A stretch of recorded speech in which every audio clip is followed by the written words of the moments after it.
नमस्कार, स्वागत है आपका हमारे channel Kalpana all in one पर। आज हम सुनेंगे पंचतंत्र की तीसरी कहानी, जिसका शीर्षक है व्यापारी का पतन और उदय। वर्धमान नामक एक शहर में एक बहुत ही कुशल व्यापारी रहता था। राजा को उसकी क्षमताओं के बारे में पता था और इसलिए उसने उसे राज्य का प्रशासक बना रखा था। अपने कुशल तरीकों से उसने आम आदमी को भी खुश रखा हुआ था और साथ ही दूसरी तरफ राजा को भी बहुत प्रभावित किया हुआ था। कुछ दिन बाद व्यापारी ने अपनी लड़की का विवाह तय कर दिया। इस उपलक्ष्य में उसने एक बहुत बड़े भोज का आयोजन किया। इस भोज में राज परिवार से लेकर प्रजा को सभी को उसने आमंत्रित किया। भोज के दौरान उसने सभी प्रकार को अपने मेहमानों को उपहार दिए, उनका सम्मान किया। राजघराने का एक सेवक जो महल में झाड़ू लगाता था, वह भी इस भोज में शामिल हुआ, मगर गलती से वह एक ऐसी कुर्सी पर बैठ गया जो राज परिवार के लिए नियत थी। यह देखकर व्यापारी आग बबूला हो गए और उसने सेवक की गर्दन पकड़कर उसे भोज से धक्के देकर निकलवा दिया।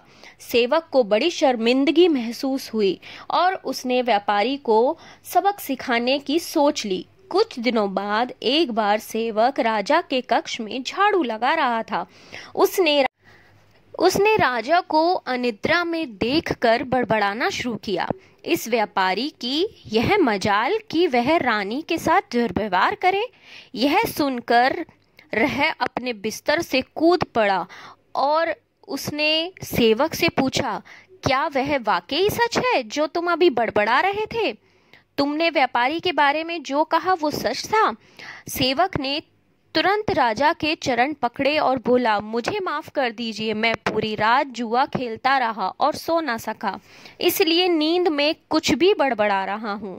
राजा ने कुछ बोला तो नहीं, पर शक का बीज उसके दिमाग में बो चुका था। उसे दिन रात राजा ने व्यापारी के महल में घूमने पर पाबंदी लगा दी और उससे अधिकार भी कम कर दिए। अगले दिन जब व्यापारी महल में आया तो उसने अपने को रोका, सारथियों को रोका। यह देखकर व्यापारी बहुत आश्चर्यचकित हुआ। तभी वहीं खड़े सेवक ने मजे लेते हुए कहा, ए संतरियों, जानते नहीं कौन है ये बहुत ही प्रभावशाली व्यक्ति है और तुम्हें बाहर फिकवा सकता है। जैसा तुमने मेरे साथ भोज में किया था ना, ऐसा ही बिल्कुल तुम्हारे साथ भी होगा। कुछ दिन बाद उसने उस सेवक को अपने बुलाया, उसकी खूब आओ भगत की और उपहार भी दिए। फिर उसने बड़ी विनम्रता से भोज वाले दिन के लिए क्षमा मांगते हुए भी कहा कि मुझसे गलती हो गई, मुझे क्षमा कर दो। सेवक खुश हो चुका था। उसने कहा कि ना केवल आपने मुझसे माफी मांगी, पर मेरी इतनी आप भगत भी की, बहुत आओ भगत भी की।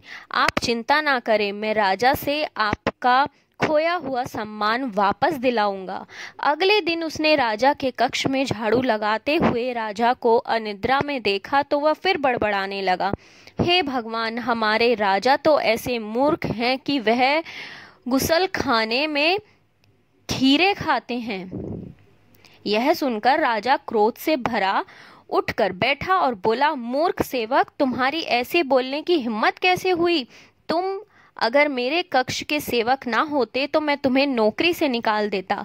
सेवक ने बुरा चरणों में पूरी तरीके से अपने राजा के चरणों में गिरकर माफी मांगी और दोबारा ना करने की कसम भी खाई। उधर राजा ने फिर सोचा कि जब यह मेरे बारे में ऐसी गलत बात बोल सकता है तो आवश्यक ही उस व्यापारी के बारे में भी बोल दिया होगा, जिसकी वजह से मैंने उसे बेकार में ही दंड दे दिया। अगले दिन ही राजा ने व्यापारी को महल में उसकी खोई प्रतिष्ठा वापस लौटा दी। अब इस कहानी से हमें क्या सीख मिलती है?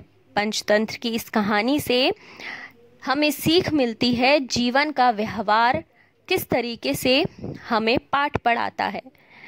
किस तरीके से हमारे जीवन में उतार चढ़ाव आते हैं और कैसे उसको बदला जाता है। यह कहानी भी हमें तो अद्भुत सीख देती है। पहली कि ये हमें हर किसी के साथ सम्मान पूर्वक पेश आना चाहिए, उसकी भावनाओं को ठेस नहीं पहुंचानी चाहिए, चाहे वह व्यक्ति बड़े से बड़ा हो या छोटे से छोटा। हमेशा याद रखें, जैसा व्यवहार आप खुद के साथ करना पसंद करेंगे वैसा व्यवहार ही दूसरों के साथ भी कीजिए। और दूसरों से भी हमें सुनी सुनाई बातों पर कभी भी यकीन नहीं करना चाहिए।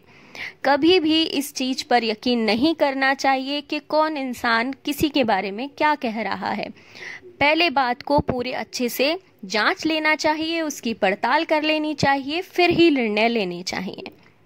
अगर ये कहानी आपको पसंद आई है तो वीडियो को ज़्यादा से ज़्यादा शेयर करें, लाइक करें, कमेंट करें। जुड़े रहें कल्पना ऑल इन वन के साथ।